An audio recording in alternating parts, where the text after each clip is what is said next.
The key felt like a lead weight in the palm of my hand, cold and solid, imprinted with the sharp teeth of a promise. It was not just a key, it was the physical manifestation of 1,000 sleepless nights, 10,000 cups of cheap coffee, and a full decade of my youth, meticulously sacrificed. I stood on the freshly painted porch of the modest, 3-bedroom ranch house, the morning sun warming my face. My mother stood before me, her eyes the same shade of hazel as mine, shimmering with unshed tears. I placed the key in her open hand and closed her fingers around it.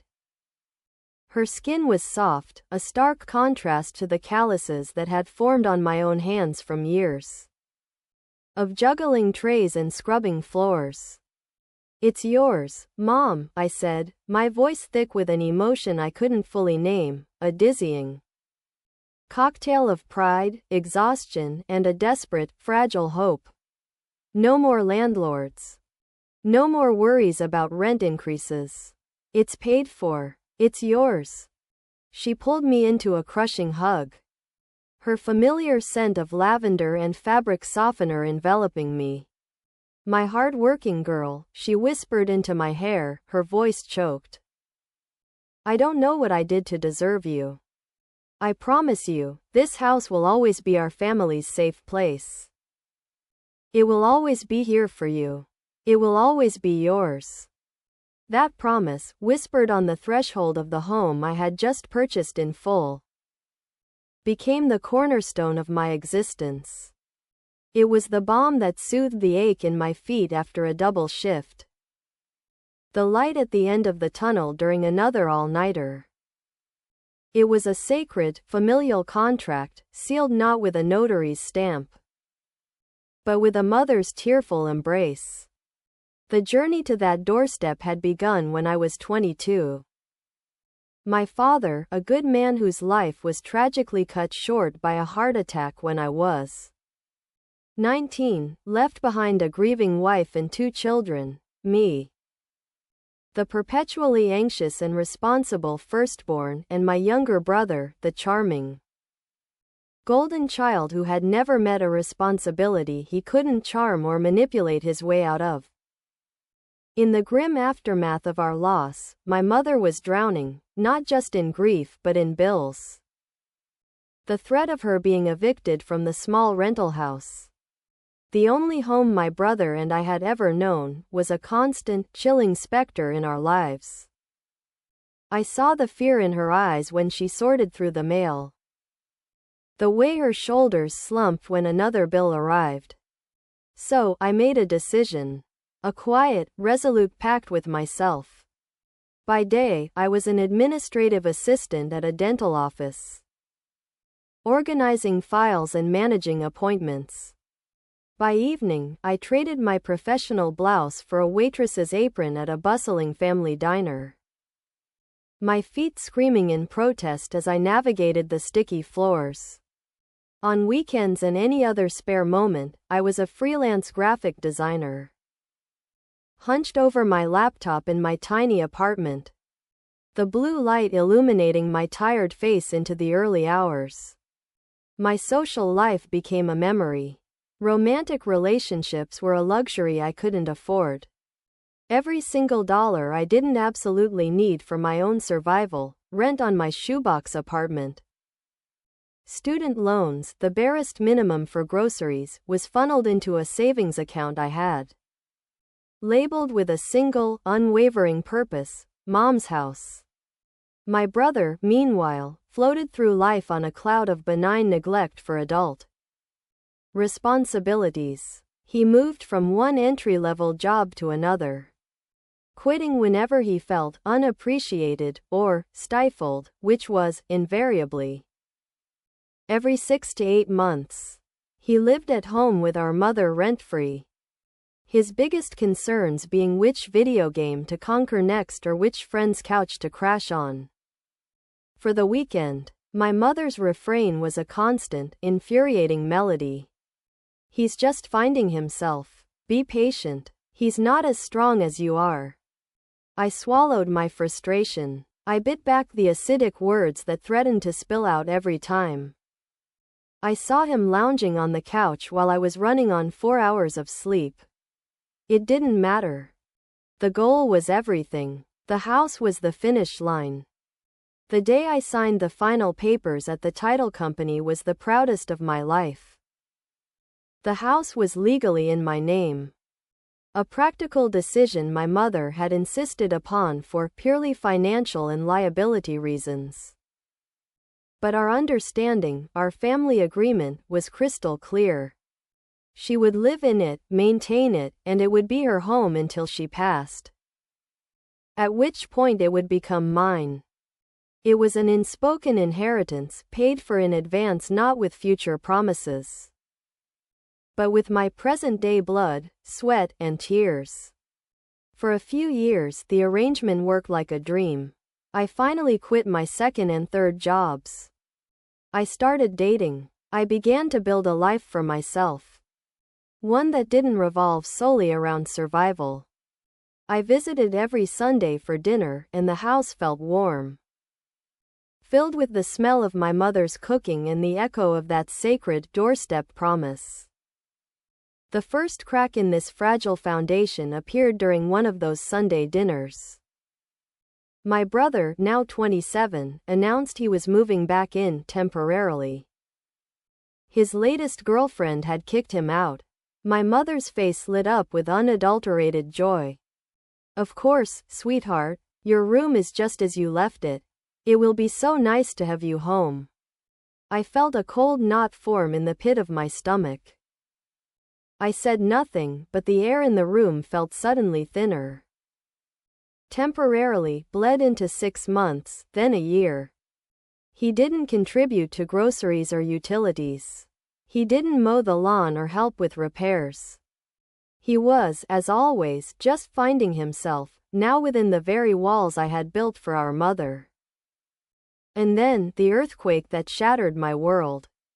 I was at my own apartment, finally enjoying a quiet Saturday morning with a book, when my phone buzzed with a text message. It was from Sarah, a college friend who now worked at the county recorder's office. "Hey," the text read. "I was processing some documents today and saw your mom's name. Did you guys refinance the house on street name?" My blood ran cold. A prickle of dread crawled up my spine. "No." "Why?" I typed back, my fingers clumsy and numb. The 3 dancing dots on the screen felt like a countdown to my own personal doom. "A quitclaim deed was filed and recorded this morning," her reply came. "She transferred the property out of your name and into your brother's." "I'm so sorry, I thought you knew." The world tilted on its axis. I couldn't breathe. The words on the screen blurred and swam. "Transferred. Out of your name. Into your brother's." I drove to my mother's house, in a trance, my knuckles white on the steering wheel. I found her in the backyard, happily pruning her rose bushes, humming a tune. "Why?" The word was a raw, broken thing, ripped from the deepest part of me. She looked up, her smile fading as she saw my face. "What's wrong, honey?" "The deed. You gave the house to him?" Her face crumpled, not in guilt, but in defensive surprise. "How did you?" "He needed it. He's trying to start a business, a food truck. And he needed an asset to secure a business loan. The bank wouldn't help him otherwise. It's just on paper. He promised he'll pay you back once the business takes off." "Just on paper?" I repeated, my voice trembling with a fury I had never known I possessed. "I worked 3 jobs for 10 years for this paper. I have the bank records, the cancelled checks. You promised me.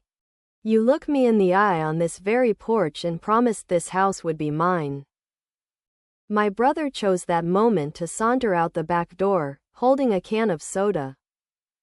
"What's all the yelling about?" I turned on him, every ounce of my pent-up rage and betrayal focusing into a laser beam of pure contempt. "You You worthless, selfish leech. You took my house. He had the audacity to look offended. It was Mom's house to give. She wanted to help me. You've always been jealous of our bond. You're just mad because you can't control everything. I looked from his smug, self-satisfied face to my mother's pleading, uncomprehending one. The foundation of my life, the very meaning behind my decade of sacrifice, had not just cracked, it had vaporized. The promise was ash in my mouth. This isn't over, I whispered, my voice dangerously low, my eyes locked on my brother. This is so far from over. I turned and walked away, leaving the garden, the house, and the ghost of my mother's promise behind me. The key I had given her had been used to lock me out. But as I got into my car, a new, steely resolve solidified within me. The war had begun, and I was prepared to fight it with everything I had. The first lawyer I consulted was a kindly, older gentleman with a fatherly demeanor. He patted my hand sympathetically as I laid out my story, my voice breaking. Family disputes are the worst, he said, shaking his head. So messy. And verbal agreements, they're very hard to prove. You might spend a fortune in legal fees and end up with nothing but a more broken family. Sometimes it's better to just let these things go. I walked out of his office feeling smaller than when I'd entered. Let it go. The words echoed in my mind. Let go of 10 years of my life? Let go of the thousands of hours of labor? Let go of the security I had built for my future, only to see it handed to someone who had contributed nothing but entitlement. No, I would not let it go. I went home and scoured the internet, reading legal forums and articles until my eyes burned. I learned about legal principles like unjust enrichment and promissory estoppel. I learned that sometimes justice required a fighter, not a philosopher. My next stop was the office of attorney Maria Rodriguez. She was in her 40s with a sharp black bob, intelligent, assessing eyes, and a no-nonsense handshake. She didn't deal in platitudes, she dealt in precedent and evidence. I laid it all out on her polished conference table. A decade of bank statements showing the relentless transfers into the Mom's House account. The original purchase agreement with my name alone on the deed. The title insurance documents. Sworn affidavits I had already drafted for friends who had witnessed my sacrifice and heard my mother's promises over the years.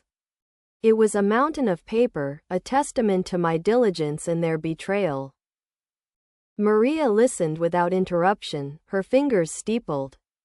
When I finished, she was silent for a moment, then a small, grim smile touched her lips. This is a textbook case of unjust enrichment and breach of a verbal contract, reinforced by promissory estoppel, she said, her voice crisp and confident.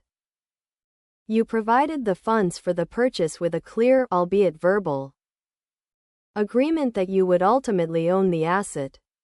Your mother and brother have been unjustly enriched by your labor and have blatantly breached that promise. We will sue them both. Quietly, at first. A demand letter. Then, if they don't capitulate, we file the lawsuit. The demand letter was sent. It outlined the facts, cited the legal principles, and demanded the immediate transfer of the property back to me. The backlash was immediate and brutal. My mother called me, sobbing. How could you do this to your own family? To your brother? He's finally trying to do something with his life. I thought I raised you better than this. We're family. My brother sent a series of venomous texts calling me a greedy, heartless monster who was trying to destroy the family out of spite. I was cast as the villain in their narrative, and for a while, I felt like one. The guilt was a physical weight on my chest, making it hard to breathe. But then I would remember the feeling of that key in my hand, the sound of my mother's promise, and the image of my brother's smug face. And the guilt would harden into a diamond core of resolve.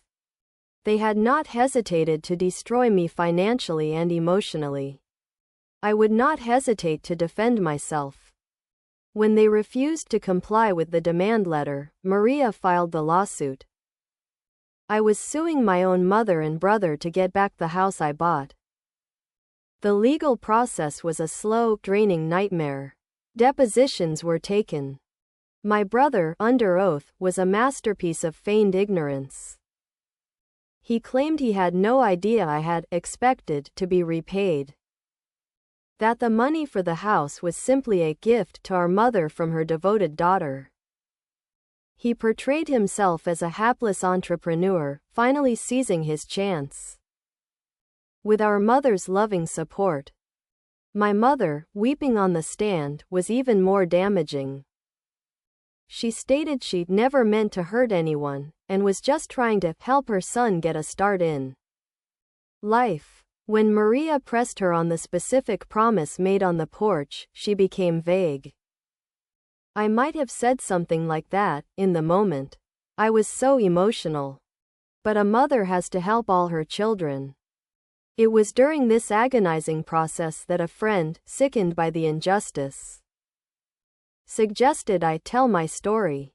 Out of options and feeling utterly powerless against their twisted version of events, I did something I never thought I would do. I went public.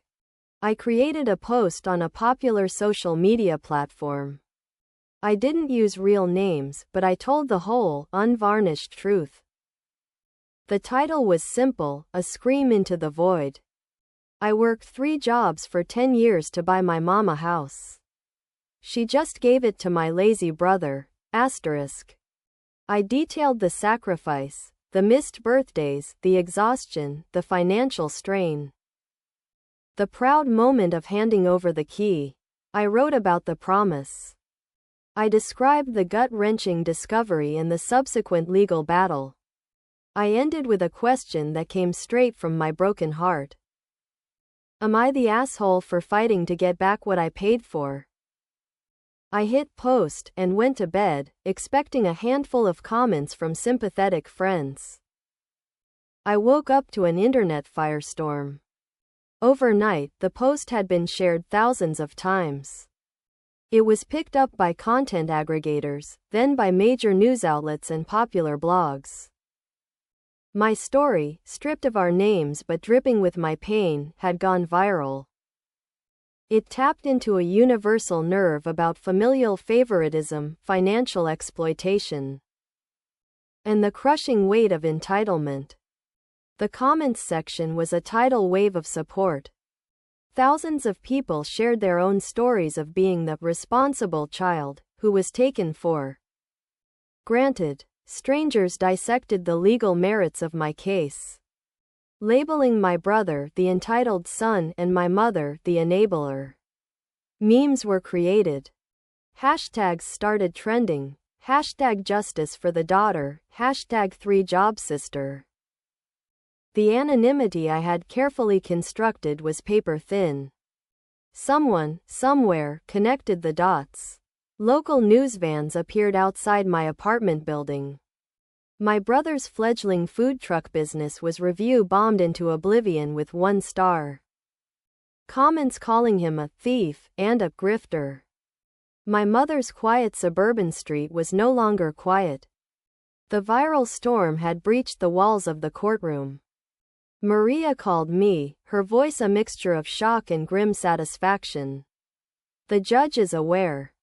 The other side is panicking. The court of public opinion is a powerful thing. The pressure was immense. My family's dirty laundry was airing on a global scale. I received a frantic, furious call from my uncle. How dare you humiliate this family like this? Take it down. You're destroying your mother. But for the first time, I didn't feel alone. The collective outrage of millions was a shield against their accusations. I wasn't a monster, I was a symbol for every person who had ever been taken advantage of by their own family. The viral attention forced a settlement conference. We gathered in a sterile conference room at the courthouse, me, Maria, my mother, my brother, and their flustered attorney. The air was thick with hatred and humiliation. My brother looked haggard, the internet's wrath having stripped away his arrogance. My mother looked old and broken, her eyes refusing to meet mine. Their lawyer spoke first. The public spectacle your client has created has caused irreparable harm to my clients. We are willing to discuss a financial settlement to make this go away. Maria didn't even blink. The only settlement we will entertain is the immediate transfer of the property back to my client, along with payment of all her legal fees. That's outrageous. My brother spat. I finally spoke, my voice steady despite the tremor in my hands. What's outrageous is that I had to get millions of strangers on my side for you to even consider giving me back what was always mine. You didn't just steal a house from me. You stole 10 years of my life. You stole my trust. The only thing left to steal is my silence, and that's not for sale. I looked directly at my mother. You made me a promise on that porch. The whole world heard me tell it. Now it's time for you to keep it. The fight went out of her. She slumped in her chair, a tiny, defeated woman. She looked at my brother, then at their lawyer. Just give it back to her, she whispered, her voice hollow. Just give it back. The legal transfer was swift after that. The deed was signed back over to me in a perfunctory, silent ceremony at the title company. The judge, in a final ruling that was quickly summarized by online news outlets, formally recognized the verbal contract based on the overwhelming evidence of my financial contribution, citing the doctrine of constructive trust. My brother was ordered to vacate the premises within 30 days. My parents were ordered to pay a portion of my legal fees. The day I received the new deed in the mail, I felt no triumphant joy. Only a profound and weary sense of closure. The house was mine again, legally and unequivocally. But it was no longer a home. It was a crime scene, a monument to the deepest betrayal I had ever known. Every room echoed with the ghost of that broken promise. The porch where I had stood so proudly now felt like a stage for a tragic play. I didn't want it anymore. I couldn't imagine ever living there. Surrounded by the memories of their deception. The house was tainted. I put it on the market. My realtor, aware of the story, advised me to lean into it. It's part of the house's history now, she said, not unkindly. The offers came in fast, many from people who said they wanted to give the house a happy ending or saw it as a piece of internet history. I sold it for a significant profit. The money that had once represented my sacrifice now represented my freedom and my severance from their toxic dynamic. With the proceeds, I did two things. First, I sent my mother a cashier's check for a portion of the profit. Enough to secure her a comfortable apartment in a nice senior living community. It wasn't an olive branch, it was a final settlement. A severance package for our relationship. I included a short, typed note. This should ensure you are always taken care of. Do not contact me again. She tried to call, of course. She sent letters filled with late incoming apologies and pleas for forgiveness, saying the public shame and the legal battle had made her see things clearly. But some wounds are too deep. The trust was gone, and without it, we had nothing to build on. The mother I thought I had, the one who promised me a safe place, was a figment of my imagination. Second, I used the bulk of the money as a down payment on a beautiful, modern condo in a new part of the city. It had large windows that let in the morning sun, a sleek kitchen, and no ghosts. The only promises made here were the ones I made to myself. I furnished it with pieces I loved, creating a space that was entirely, unequivocally mine. My brother disappeared from my life completely. I heard through the withered family grapevine that he moved to another state. His reputation and credit in tatters, his food truck dream never having materialized. The viral fame faded, as internet fame always does. The world moved on to the next outrage. I was left with the quiet. People ask me if it was worth it, the legal battle, the public shaming, the nuclear destruction of my family. They ask if I would do it again. I don't have a simple answer. I lost my mother and my brother. I lost the family I thought I had. The holidays are quiet now, sometimes lonely. But I found myself. I found my voice. I learned the hard, brutal lesson that the word family is not a shield for exploitation, and that love should not require financial martyrdom. The little sister who was told to be independent had become so fiercely independent that she no longer needed the very people who had forced that trait upon her. The other day, while unpacking a box of old memories, I found it. The first key. The one I had placed in my mother's hand all those years ago. I held it in my palm, the same cold, heavy metal. But this time, it felt different. It was no longer a symbol of a broken promise, but a relic of a lesson learned. A reminder that the safest house you can ever build is the one within yourself, with boundaries for walls and self-respect as the foundation. I keep the key on my bookshelf now. Not as a trophy of victory, but as a paperweight to hold down the pages of my new life, and to ensure they never blow away in the wind of someone else's empty promises again. 2 years have passed since the final gavel fell. The sharp edges of the pain have softened, sanded down by time and the quiet satisfaction of a life rebuilt on my own terms. My condo is a sanctuary of peace. My career, no longer a desperate scramble for survival, has flourished. The notoriety from the case, ironically, led to several high-profile clients who admired my tenacity. One rainy afternoon, I received an email from my mother's sister, my Aunt Carol, the one family member who had sent me a supportive text during the worst of it. Thinking of you. This is unconscionable. The subject line was, "Your mother." My breath hitched. I hadn't heard that phrase in so long. With trepidation, I opened it. "Dear, my name," it began. "I hope this email finds you well and happy. I know you asked for no contact, and I respect that. But I felt you should know that your mother is different. The whole ordeal changed her. She's in a book club at the senior home. She's quieter. She told me last week, I finally understand what I did.